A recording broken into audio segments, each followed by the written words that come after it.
10 ବର୍ଷର ପିଲା ହୀରା ଦେବାକୁ ଯାଇଛି ଏଟା ବିଶ୍ୱାସ ହଉଛି ତ ଏଇ ବିଶ୍ୱାସ ହେଲାନି ବୋଲି ମୁଁ ଆଜି ଦୌଡ଼ି ଆସିଛି ଆମେ ଏଠିକି ମହାପ୍ରଭୁଙ୍କର ଆଶୀର୍ବାଦ ଅଛି ମୋଦିଙ୍କ ସାହାଯ୍ୟ ହେଲେ ହୀରା ଫେରିବ।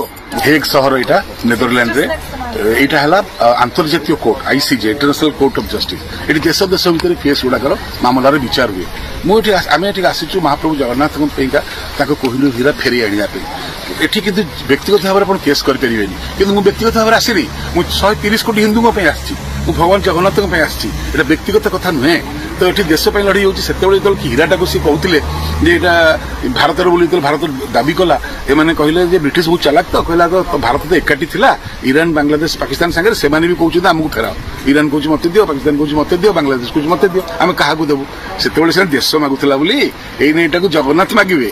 ଜଗନ୍ନାଥ ତ ତାଙ୍କର ନୁହଁ ନା ଇରାନର ନା ପାକିସ୍ତାନର ନା ବାଂଲାଦେଶର ଜଗନ୍ନାଥ ଆମ ଭାରତର ଆମ ପୁରୀର। ତ ମହାରାଜା ରଞ୍ଜିତ ସିଂ ଯେତେବେଳେ ଯୁଦ୍ଧ ଜିତିକିରି ନେଇକି ଆସିଲେ ହୀରାଟାକୁ କୋହିନୂର ହୀରାଟାକୁ ବାଟରେ ସେଟାକୁ ତାଙ୍କର ୱିଲ୍ କରିଛନ୍ତି ଯେ ମୁଁ ଏଟା ଜଗନ୍ନାଥଙ୍କୁ ଦାନ କଲି। ସେଇ କାଗଜଟା ମୁଁ ପାଇଲି ଗୋଟେ ମିଲିଟାରୀ ଡକୁମେଣ୍ଟରୁ ଜଣେ ଓଡ଼ିଆ ଫୌଜ ମତେ ଆଣିକି ଏଟା ଦେଲେ ସେଇଟା ପାଇଲା ପରେ ମୁଁ ଜାଣିଲି ଦେଶର ନୁହଁ ଏଟା ମହାପ୍ରଭୁ ଜଗନ୍ନାଥଙ୍କର।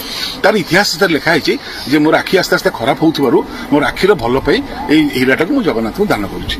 ତ ଏହାପରେ କିଛି ଦିନ ପରେ ଲର୍ଡ ଡେଲହାଉସି 10 ବର୍ଷର ରାଜା ସେତେବେଳେ ରଞ୍ଜିତ ସିଂ ଥିଲେ ମହାରାଜା ରଞ୍ଜିତ ସିଂ ମରିଗଲେ ଦିଲ୍ଲୀପ ସିଂ 10 ବର୍ଷର ହେଇଥାନ୍ତି ତାଙ୍କୁ ନେଇଗଲେ ଇଂଲଣ୍ଡ ହୀରାଟାକୁ ଆଣିକି ଦାନ କରିବା ପାଇଁ। ଆଜ୍ଞା ଗୋଟେ ପ୍ରଶ୍ନ 10 ବର୍ଷର ପିଲା ନିଜ ଖେଳଣା କାହାକୁ ଦବନି ଆଜ୍ଞା ହୀରା ଦବାକୁ ପଳେଇଲା ଇଂଲଣ୍ଡ ଗୋଟେ ମାନେ ପରୋକ୍ଷ ଭାବରେ ଗୋଟେ ଚୋରି ଏଇଟା। ତ ଏଇଟାକୁ ଆଜି ଏଠି ଉପସ୍ଥାପନା କରିଛୁ ଯେ 10 ବର୍ଷର ପିଲା ହୀରା ଦେବାକୁ ଯାଇଛି ଏଟା ବିଶ୍ୱାସ ହଉଛି ତ ଏଇ ବିଶ୍ୱାସ ହେଲାନି ବୋଲି ମୁଁ ଆଜି ଦୌଡ଼ି ଆସିଛି ଆମେ ଏଠିକି। ତ ଏଇ ଯୋଉ ଲଢ଼େଇଟା ଆରମ୍ଭ ହେଲା ଏଥିରେ ମୋତେ ମୋଦିଙ୍କ ସାହାଯ୍ୟ ଦରକାର ମହାପ୍ରଭୁଙ୍କର ଆଶୀର୍ବାଦ ଅଛି ମୋଦିଙ୍କ ସାହାଯ୍ୟ ହେଲେ ହୀରା ଫେରିବ। ଗୋଟିଏ କଥା ଇଂଲଣ୍ଡକୁ ହୀରା ଫେରା ନହେଲେ ଲଢ଼େଇ ଜାରି ରହିବ।